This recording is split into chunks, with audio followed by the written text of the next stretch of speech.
Tidak ada yang tahu pengemis di depan ini. Tidak lama akan menjadi bos besar di Shanghai. Dia karena cari makan untuk keluarga bibi.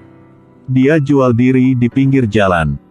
Walaupun tulisan sangat jelek, tapi masih menarik perhatian Kaye Duong. Dia penasaran melihat gadis yang spesial ini jadi ingin bertanya.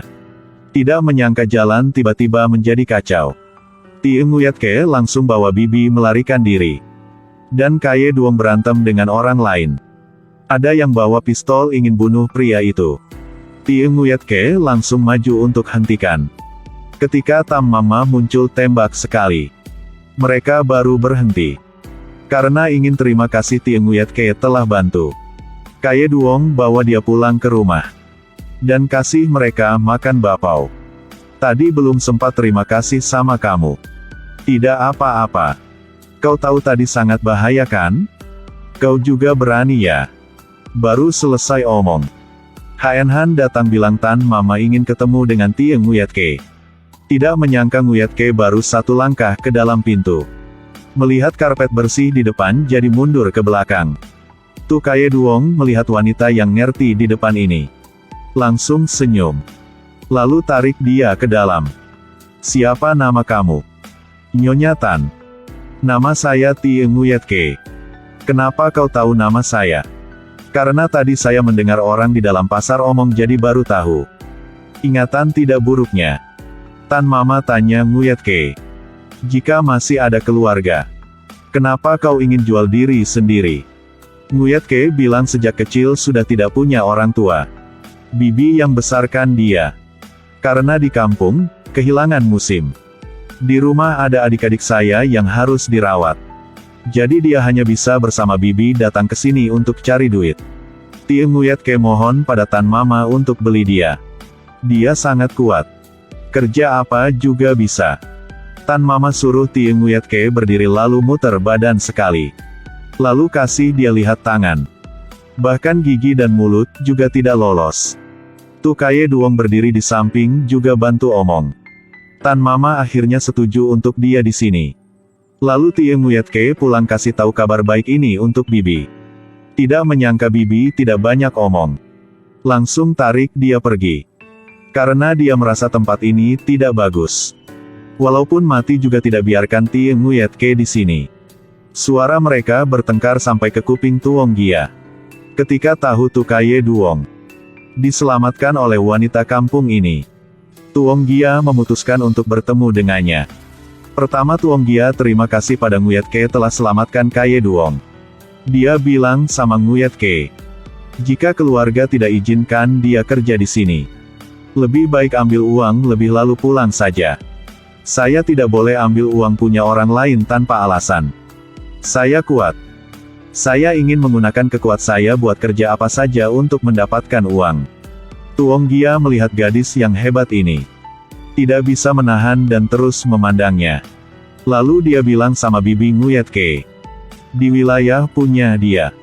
Tidak ada orang memaksa orang lain lakuin yang mereka tidak mau. Kebetulan dia bilang sama bibi Nguyat Ke untuk Nguyat Ke di sini hanya berkaja sebagai pelayan. Tidak akan biarkan dia harus servis laki-laki. Melihat Tuong Gia memastikan seperti itu.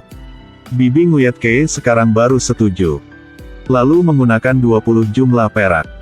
Untuk membuat perjanjian jual diri dalam 10 tahun. Tapi Tie Nguyat Ke minta kerjaan dia hanya yang biasa. Tidak akan servis siapapun. Tidak menyesalkan. Tidak. Momen Tie Nguyat Ke sidik jari di surat. Takdir dia mulai sekarang berubah. Gadis kampung ini karena menghindari kelaparan. Dan bersama bibi datang ke sini cari makan. Sampai ke Shanghai. Karena bisa bertahan hidup, dia telah jual diri. Dengan tindakan Nguyat Ke hari ini. Membuka jalan baru untuk menjadi Ratu Shanghai punya dia. Tidak menyangka hari pertama kerja. Dia sendiri selesaikan semua kerjaan di dalam rumah. Kakak Li melihat itu langsung ingatin dia. Sangat bagus jika bisa kerja. Tapi kerja jangan maksain sendiri. Sendiri kau kerja tugas punya 3 orang. Membuat orang lain marah. Tapi Nguyat Ke yang polos pikir bisa kerja itu bukan hal yang buruk. Jadi tetap fokus ke kerjaan dia. Tidak berharap Lin Dao mencari ke dia. Bilang sama dia berdasarkan apa? Berani tidak mendengar aturan dari dia. Nguyet Ke senyum jelaskan padanya. Tapi orang ini tidak mau lepaskan dia. Saat makan nasi, Nguyet Ke baru ingin mau ambil nasi. Lin Dao bilang orang baru harus antri dari belakang lagi. Menunggu sampai giliran dia. Di dalam sudah tidak ada nasi lagi. Nguyet Ke baru mau ambil lauk. Tapi Lin Dao headkan dia. Lalu dengan orang lain habisin semua lauknya. Nguyet Ke sedih. Hanya bisa melihat makanan sisa di dalam piring. Tiba-tiba kakak Li suruh mereka datang ke aula. Ternyata karena Nguyet Ke kerjanya bagus. Jadi Tan Mama ingin yang lain harus melihat dia. Tapi karena tindakan ini, membuat Nguyet Ke menambahkan banyak masalah. Saat dia keluar, mereka mulai bully dia. Hari berikut, Tan Mama harus keluar. Karena Nguyet Ke berani dan lari cepat. Jadi biarkan dia pergi bersama. Mau kemana? Nanti harus cepatnya. Di jalan Tan Mama bilang mau selamatkan orang. Tapi lawan adalah penjahat kabur dari penjara. Nguyet Ke mendengar itu rasa agak takut dikit. Tidak menyangka baru jalan sudah bertemu pembunuh bayaran. Nguyet Ke melihat pria terluka di depan mata. Dia tidak takut sama sekali. Dan langsung datang untuk bantu orang. Tindakan berani punya dia telah dilihat oleh Tuong Gia di belakang. Melihat sangat jelas. Ketika pulang, Tan Mama kasih Nguyet Ke pakaian baru.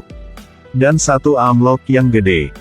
Dia melihat Nguyet Ke sangat berani dan hati-hati orangnya. Jadi dia memutuskan untuk Nguyet Ke menjadi pelayan di samping dia. Tapi Nguyet Ke tidak pikir ke situ. Langsung menolak. Tan Mama merasa Nguyet Ke masih polos banget. Baru mau marah. Tapi Akaye sudah datang dan bantu omong. Tan Mama juga karena itu jadi tidak persulitkan lagi. Sampai malam, Akaye tanya Nguyet Ke kenapa tidak mau. Nguyet Ke bilang dia tidak ingin kerja seperti itu. Ternyata dia takut. Takut harus pergi dan tidur dengan laki-laki. Jadi dia lebih baik kerja keras di sini. Dan dia sudah punya orang yang dia sukai. Akaye penasaran ingin tahu siapa orang itu. Nguyet Ke malu omong pelan-pelan. Tan Fan. Mulai sekarang hati-hati kalau mau omong apa. Dari waktu Nguyet Ke selamatkan nyawa punya Kaye Duong. Akaye sudah jatuh cinta dengan gadis kampung ini. Dia bantu Tie Nguyet Ke. Akaye antar Nguyet Ke ke tempat biasa dia datang. Tidak sengaja di dalam kamar punya Tan Fan. Tan Fan sangat suka dengan Akaye. Dia melihat Akaye dan Nguyet Ke sangat mendekat.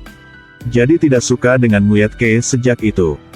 Menguankan cara ini untuk beritahu Akaye adalah punya dia. Nguyet Ke hanya bisa diem. Perlahan pergi keluar dari situ. Tan Fan ingin Aki beli makanan untuk Da. Tidak menayangka belum selesai omong. Aki sudah bawa Nguyet Ke pergi. 169 hari berikut Akaye lari cari Nguyet Ke di mana-mana. Kakak Li bilang Nguyet Ke sudah pergi. Akaye langsung tanya dia kemana. Saya juga tidak makan daging dia. Kau kenapa melihat saya seperti itu? Bercanda. Dia sedang bekerja di belakang. Jangan bercanda seperti itu. Tan Fan duduk di samping melihat Akaye berubah seperti itu. Langsung cemburu. Benih kebencian ditaburkan mulai sekarang. Dalam hati dia. Akaye milikinya. Satu pelayan kampung bagaimana bisa bersama Akaye. Karena balas dendam dengan Nguyet Ke. Tan Fan pura-pura suruh dia ke dapur ambil obat. Nyonya Tan Fan. Saya baru dari dapur ke sini. Tidak ada obat di sana. Saya sudah cek. Kau apa sih? Kenapa tidak cepat pergi? Nguyet Ke tidak tahu harus melakukan apa. Hanya bisa turun ke dapur. Ketika baru keluar dari pintu, Tan Fan langsung pukul dia. Nguyet Ke sedih tidak tahu dia salah apa. Management and Leadership Development Academy. Dia ingat dari waktu dia tinggal di sini. Rajin fokus kerja saja. Tapi sering bully oleh orang lain. Saat ini Nguyet Kee tidak bisa menahan lagi. Hanya bisa menangis. Untungnya Aki selalu ada di samping dia. Ketika tahu Nguyet Kee merindukan kampungnya, Akaye bantu dia beli kertas. Nguyet Kee tidak bisa menulis. Akaye tanpa capek ajarin dia. Perlindungannya dia. Bantu Nguyet Kee semangat untuk bertahan hidup di kota ini. Hari ini, ketika Nguyet Kee sedang bersihin mood sedang bagus. Jadi dia nyanyi lagu dari kampungnya. Tuong Gia mendengar suara Nguyet Kee langsung datang. Jadi ikut dia pergi ke belakang. Yang Nguyet Kee tidak tahu adalah, kemunculan Tuong Gia sudah membuat bencana untuk dia.